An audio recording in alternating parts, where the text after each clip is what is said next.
कांग्रेस का एक और बड़ा विभाजन हो।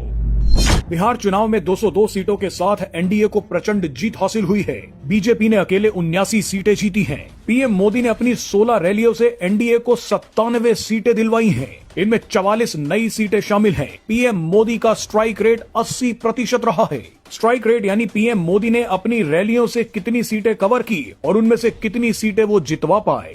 हैरानी की बात देखिए कि महागठबंधन राहुल गांधी की रैली वाली 85% सीटें हार गया। तेजस्वी यादव तो सुपर फ्लॉप रहे। इस शर्मनाक हार के बाद कांग्रेस में बहुत बड़ी बगावत शुरू हो गई है। कई कांग्रेस नेता अब खुलकर वो सवाल उठा रहे हैं जो राहुल गांधी को मुश्किल में डाल सकते हैं। खुद पीएम मोदी ने बोल दिया है कि आने वाले दिनों में कांग्रेस का फिर विभाजन हो सकता है। कांग्रेस में क्या बवाल शुरू हुआ है और पीएम मोदी ने कैसे इस आग में घी डाल दिया है, वो बयान के साथ आपको आगे सुनवाएंगे। लेकिन उससे पहले देखिए कि एआईएमआईएम चीफ असदुद्दीन ओवैसी और प्रशांत किशोर पीएम मोदी के लिए सबसे बड़ी ताकत कैसे बन गए। सबसे पहले ओवैसी फैक्टर को देखिए।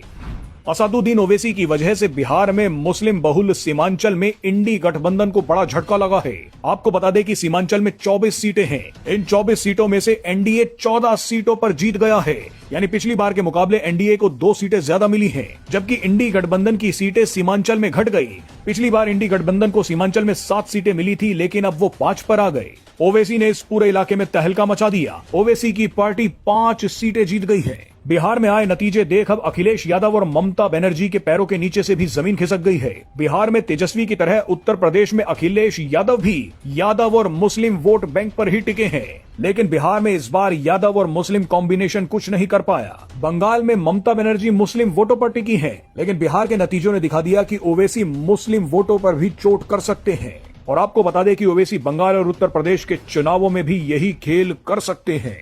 बहरहाल बिहार में महागठबंधन को दूसरा झटका प्रशांत किशोर ने दिया है। प्रशांत किशोर खुद तो खाता नहीं खोल पाए, लेकिन एनडीए को प्रचंड जीत दिलवा गए। प्रशांत किशोर ने घर घर तक पहुंचा दिया कि तेजस्वी यादव बिहार को बर्बाद कर देंगे। वो 9वीं फेल हैं। बिहार की जनता ने भी ठान लिया कि तेजस्वी यादव को तो नहीं लाना। बिहार की जनता को प्रशांत किशोर के मुद्दे तो पसंद आए, लेकिन बिहार की जनता प्रशांत किशोर पे भी पूरी तरह से भरोसा नहीं कर पाई। ऐसे में बिहार के ज्यादातर लोग एनडीए के साथ ही रहे, जिसकी वजह से बिहार में आरजेडी और कांग्रेस पूरी तरह बर्बाद हो गई। लेकिन अब ये नतीजे देखकर कांग्रेस में बगावत शुरू हो गई है। राहुल गांधी ने जैसे ही कहा कि ये सब कुछ वोट चोरी से हुआ है, तो कांग्रेस के कई नेता भड़क गए। शशि थरूर ने कहा है कि पार्टी को सोचना चाहिए कि गलती कहां हुई है। सीरियस होकर विश्लेषण करने की जरूरत है।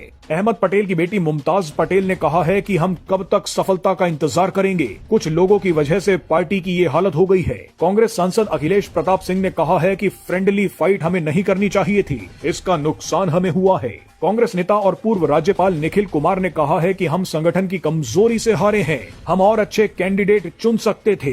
बहरहाल इस बगावत के बीच पीएम मोदी ने घी डाल दिया है। पीएम मोदी ने कहा है कि आने वाले समय में कांग्रेस में फिर विभाजन होगा। आइए आपको पीएम मोदी का ये बयान सुनवाते हैं।